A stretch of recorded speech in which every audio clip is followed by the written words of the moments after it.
যাদের হৃদয়ে আছে আল্লাহর ভয়, তারা কবু পদ ভুলে যায় না।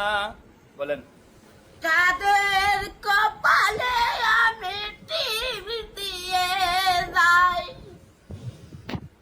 বুঝালন এরপরে কেন, যাদের হৃদয়ে আছে আল্লাহর ভয়, তারা কবু পদ ভুলে যায় না। যাদের কপালে আমি টিভি দিয়ে যাই। বুঝেন না কেন, বুঝালন এই আপনার নাম্বারটা আমি কোথার করো? টাইম পাঠ্য করে কই, যাদের হৃদয়ে আছে আল্লাহর ভয়, যাদের কপালে আমি টিভি দিয়ে যাই। শ্যাম হয়েছে, শ্যাম হচ্ছে যাদের